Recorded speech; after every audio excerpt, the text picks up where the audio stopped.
Tyne's empty larder. Tyne the stag was known throughout the forest for his magnificent antlers and his swift, sure feet. But one morning, his head felt heavy and his legs felt like jelly. He knew he was getting sick. Before his strength left him, he carefully gathered a large pile of succulent green grass and tender herbs. He tucked it all into a quiet, shaded corner of the meadow, creating a feast to help him recover.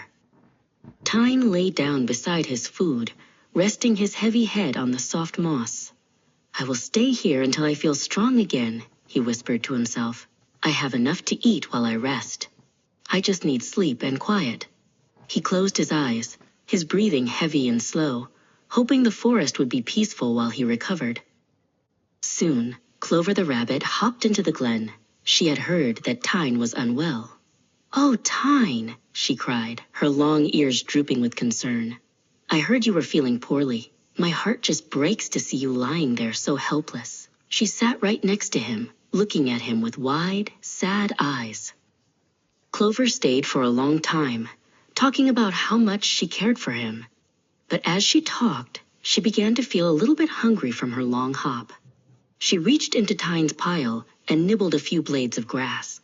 Then she had a few more. She was so busy feeling sorry for Tyne that she didn't realize she was eating the very food he needed to get well. Next came Bleat the goat. He climbed down from the rocky hills specifically to visit the sick stag. "Terrible news," he bleated loudly, waking Tyne from a light sleep. "The whole forest is talking about poor Tyne. I came as fast as I could to give you some company and tell you how much we all miss your running." Bleat told long, rambling stories about the time he had a sore hoof to show Tyne that he understood his pain. He walked around the clearing as he spoke, his tail wagging. Each time he passed Tyne's pile of food, he took a big, crunchy bite. "You must stay strong, my friend," Bleat said, swallowing a mouthful of Tyne's sweet herbs. Tyne watched from the ground, his heart sinking. He wanted to tell his friends to stop, but his throat was too sore, and his body was too heavy to move. He looked at his beautiful pile of food. It was getting smaller and smaller every minute, disappearing into the mouths of those who said they were there to help.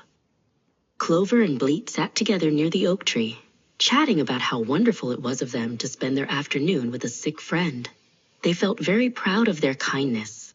While they shared stories of their own good deeds, they both kept snacking from the pile until there was nothing left but a few dry stems and some dust. "Well, the sun is setting, so we must go," Clover said, patting her full stomach. "I hope our visit cheered you up, Tyne." Bleat nodded in agreement. "Good luck, friend. We will tell everyone how much we cheered you today." They walked away into the woods, feeling like heroes. Tyne was left all alone in the quiet, dark glen. Tyne was hungrier and weaker than he had been before his kind friends arrived. He had no food left to give him the strength to stand, and no one had thought to bring him anything new. He realized then that sweet words are easy, but true help requires thought. Goodwill is worth nothing unless it is accompanied by good acts.